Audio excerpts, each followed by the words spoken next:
Crecí en un pequeño pueblo del sur de México, rodeado de montañas y tierras de cultivo. Desde niño, mi abuelo me enseñó a trabajar la tierra, a respetarla y a temerle. No porque fuera peligrosa por sí misma, sino porque en la oscuridad de la milpa había cosas que no podían explicarse con palabras. Decían que el campo guardaba secretos y que no era prudente quedarse después de la caída del sol. Pero a los 10 años, yo no le tenía miedo a nada.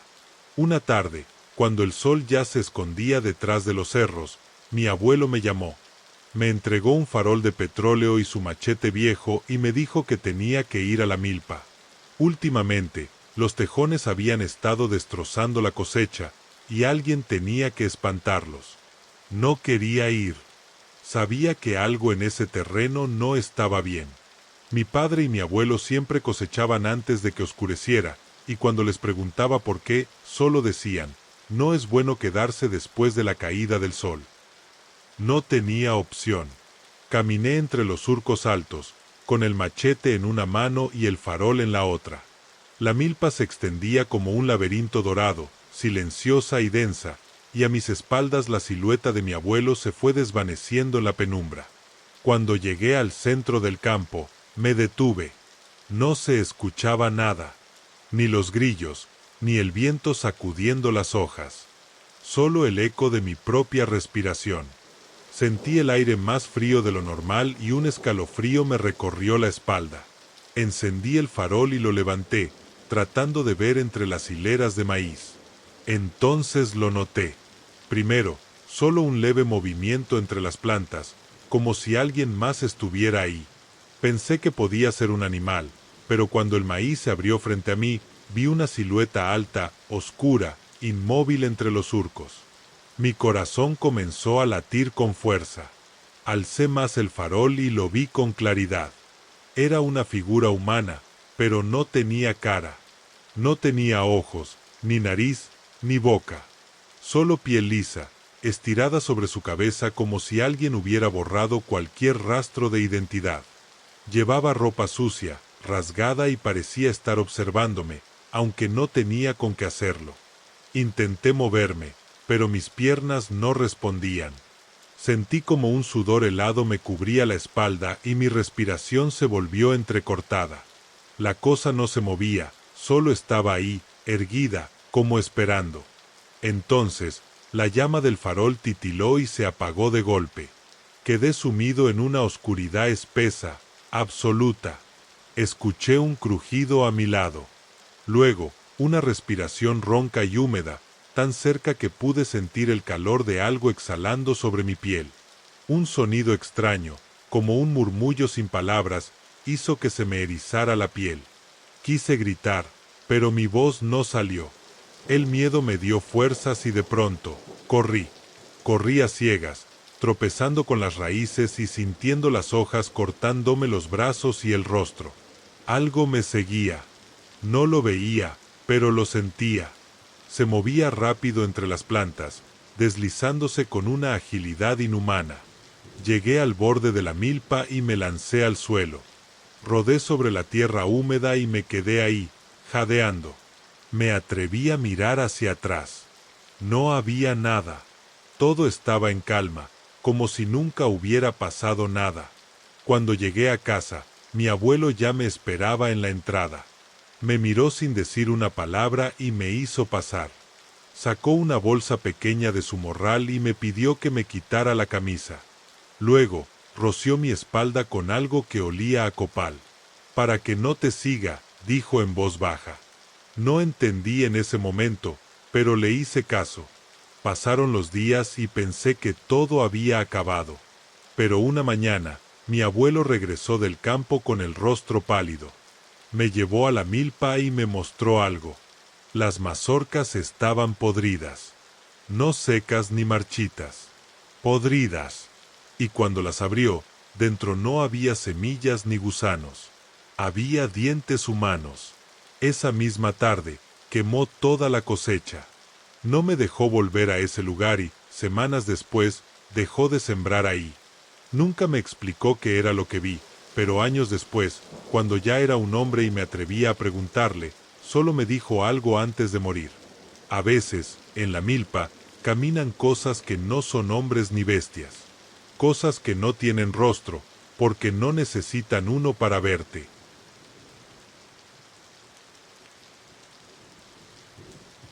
Crecí en un pueblo rodeado por montañas y espesos bosques. Desde que era niño, mi madre siempre me advertía que no debía alejarme demasiado del sendero cuando salía a recoger leña. No porque te pierdas, decía, sino porque podrías escucharla. Yo nunca entendí bien a qué se refería. Pensaba que solo eran cuentos para asustar a los niños, historias que los adultos inventaban para que no anduviéramos solos por ahí. Pero con el tiempo, fui notando que había algo raro en la forma en que hablaban del monte al anochecer. No era solo miedo, era respeto, y quizá algo más. A mis 15 años, yo ya era fuerte y confiado. Salía todas las tardes con mi machete y un morral para recoger leña. Me gustaba la soledad del bosque, el aire fresco y el sonido del viento meciéndose entre los árboles. Nunca me había pasado nada extraño, hasta aquella tarde. El sol comenzaba a teñir el cielo de tonos rojizos cuando decidí ir un poco más lejos de lo normal. Había escuchado que en la parte más alta del monte había buena madera seca y quería llevarme un gran cargamento para mi madre. Caminé sin prisa, sintiendo el crujir de las hojas secas bajo mis pies. El bosque estaba tranquilo, con los últimos rayos de sol filtrándose entre las ramas. Entonces, lo oí. Un lamento. Era un sonido bajo, como un sollozo contenido, profundo y largo. Se extendía por el aire de una manera que no parecía natural, como si no viniera de un solo punto, sino de todas partes. Me detuve en seco, tratando de identificar de dónde provenía. Miré a mi alrededor, pero no vi a nadie. Mi primer pensamiento fue que tal vez alguna mujer del pueblo se había perdido y necesitaba ayuda. Era la única explicación lógica. ¿Hola? Llamé con voz firme, aunque mi garganta se sentía seca. El lamento se detuvo. El bosque quedó en completo silencio. Ni los pájaros, ni los insectos. Nada. Me quedé inmóvil, esperando. Entonces, la voz me llamó. Miguel. Mi sangre se heló. Era mi nombre. No lo dijo cualquier voz, no era un eco confuso del viento. Era una voz clara, humana, y me llamaba con dulzura. Lo peor fue que la reconocí. Era la voz de mi madre. Un escalofrío me recorrió la espalda. No tenía sentido. Mi madre estaba en casa, esperándome. Pero el sonido venía de lo profundo del bosque, más allá del sendero, donde los árboles se volvían más densos y la luz del sol ya no llegaba. No sé por qué, pero di un paso hacia la oscuridad. Mis pies se movieron sin que yo se los ordenara. Algo dentro de mí quería seguir la voz, quería ver quién me llamaba. Miguel, volvió a susurrar. Mi cabeza me gritaba que corriera, que aquello no era mi madre, que no tenía que estar ahí. Pero mi cuerpo no reaccionaba. Y entonces la vi. Una silueta blanca, delgada, escondida entre los árboles. No podía verle el rostro, pero sabía que me observaba. La voz volvió a salir de ella, esta vez con un tono más bajo, casi un murmullo. Ven. Mis piernas temblaron. Entonces, la figura dio un paso hacia mí. El suelo crujió bajo su peso, pero su movimiento no era natural. Parecía deslizarse más que caminar.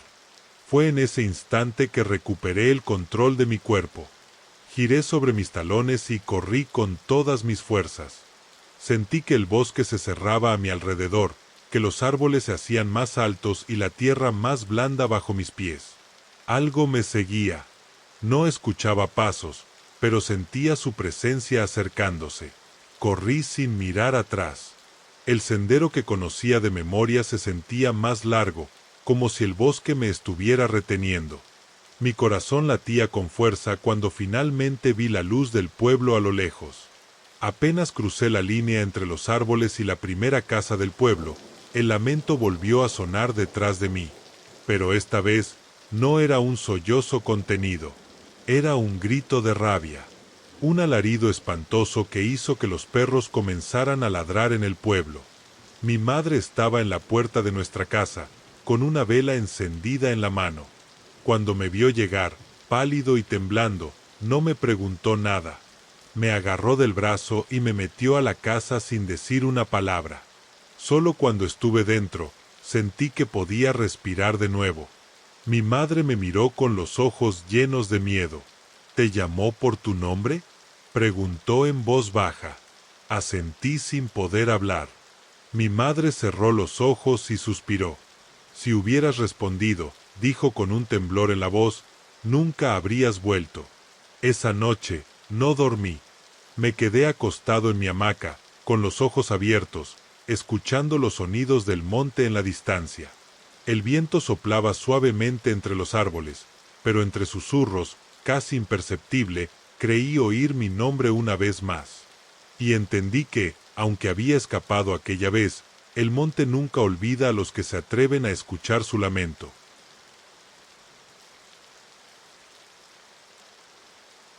Nunca he sido supersticioso.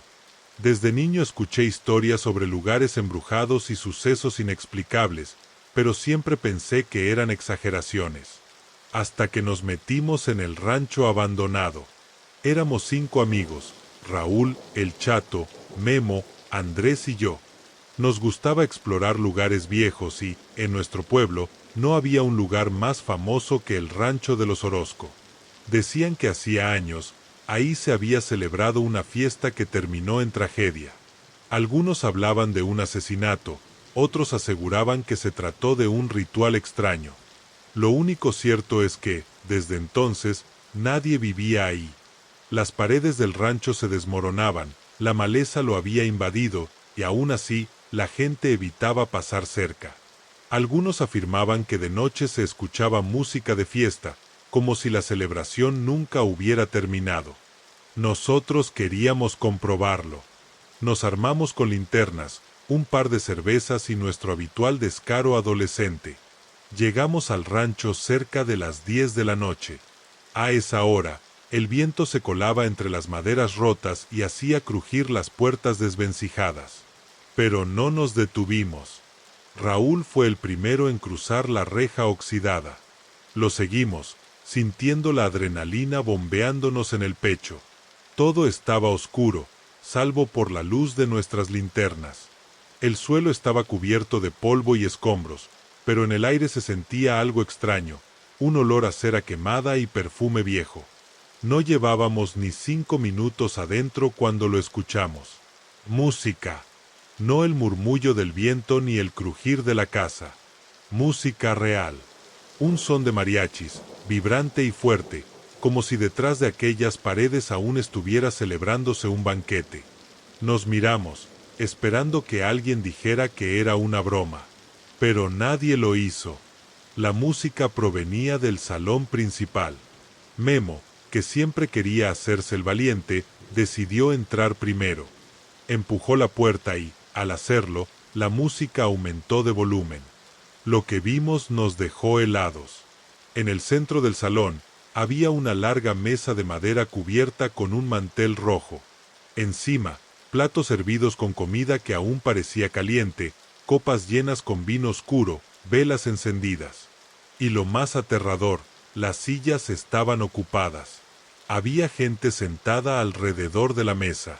Hombres y mujeres vestidos con ropa elegante de otra época. Pero no se movían. No hablaban. Solo estaban ahí, como figuras de cera, con los rostros inexpresivos. El Chato dejó escapar una maldición en voz baja. Ninguno de nosotros se atrevió a dar un paso más. Entonces, uno de los hombres en la mesa giró la cabeza hacia nosotros. El movimiento fue lento, antinatural, como si su cuello no tuviera huesos. Los demás empezaron a hacer lo mismo. Uno por uno, voltearon a vernos. Sus ojos no tenían vida. Eran opacos, hundidos en la sombra de la luz de las velas. Un cuchillo cayó de la mesa con un sonido metálico. No esperamos más. Corrimos. Empujamos la puerta con todas nuestras fuerzas y salimos disparados del rancho, tropezando entre la maleza, sin mirar atrás. La música nos siguió hasta la salida. Al cruzar la reja, todo quedó en silencio. Nos quedamos jadeando en la oscuridad, con la mente tratando de procesar lo que acabábamos de ver. Cuando volteamos al rancho, todo estaba como antes, viejo, derrumbándose, vacío. No había luces. No había velas encendidas. No había mesa, ni sillas, ni invitados. Solo ruinas y polvo. Nadie habló en el camino de regreso. Nos separamos sin despedirnos. Nadie quería admitir lo que había pasado. 3 días después, Memo enfermó. Primero fue fiebre. Luego, delirios. En sus momentos de lucidez, decía que seguía en la fiesta. Que la música no se detenía. Que la gente de la mesa lo estaba esperando. Murió una semana después. Cuando fuimos a su entierro, Andrés dijo algo que me hizo sentir escalofríos. ¿Se han dado cuenta? No hubo velorio para Memo. Lo miramos confundidos. No abrieron su ataúd, ni siquiera para su familia. Esa noche, antes de dormir, juraría que escuché música de mariachis en la distancia. Como si alguien estuviera celebrando, esperando otro invitado.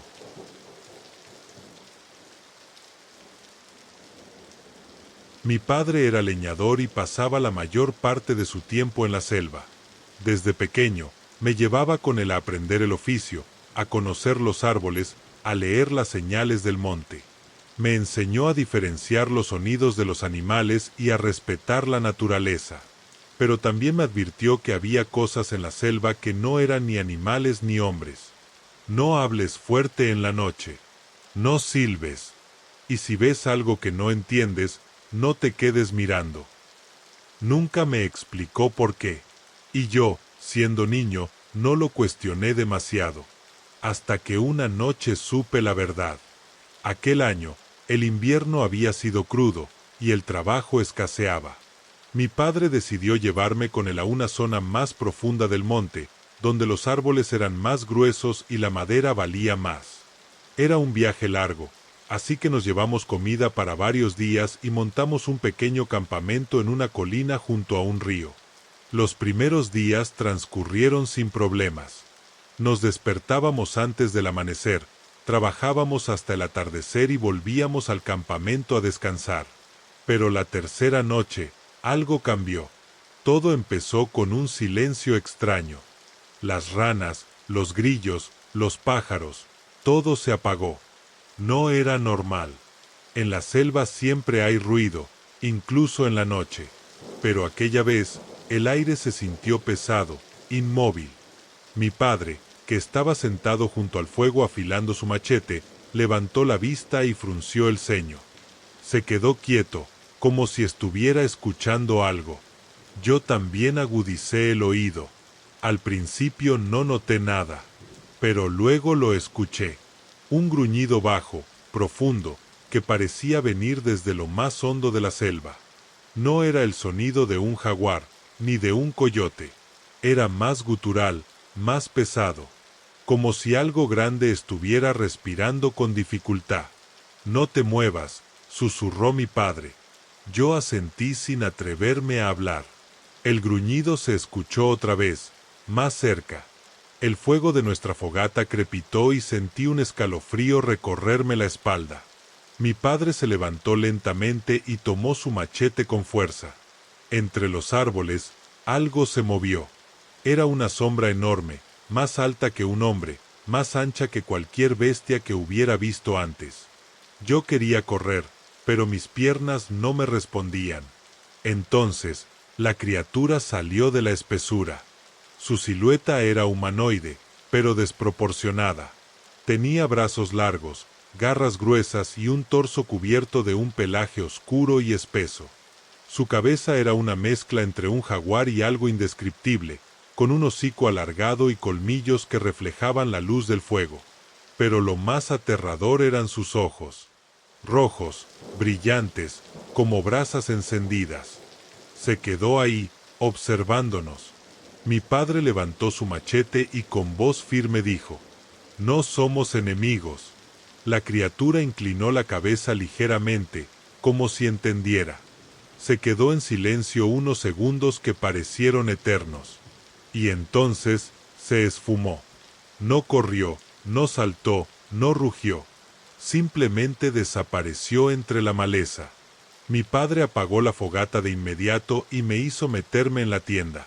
Esa noche, apenas dormimos. Al amanecer, recogimos nuestras cosas y nos fuimos sin decir palabra. Cuando ya estábamos lejos del campamento, me atreví a preguntarle qué era esa cosa. Mi padre tardó en responder. «El monte es viejo, hijo. Hay cosas aquí que han estado desde antes que nosotros». Nunca volvimos a hablar del tema. Nunca volvimos a ese lugar. Pero algunas noches, cuando estoy solo y el viento sopla entre los árboles, juro que puedo escuchar un gruñido bajo, profundo, como si algo aún me estuviera observando. Si te han gustado estas historias y quieres sumergirte en más relatos escalofriantes, no olvides suscribirte al canal y activar la campanita de notificaciones. De esta manera, serás el primero en enterarte de nuestros próximos videos llenos de misterio y terror. Gracias por acompañarnos en esta aventura y nos vemos en la próxima historia.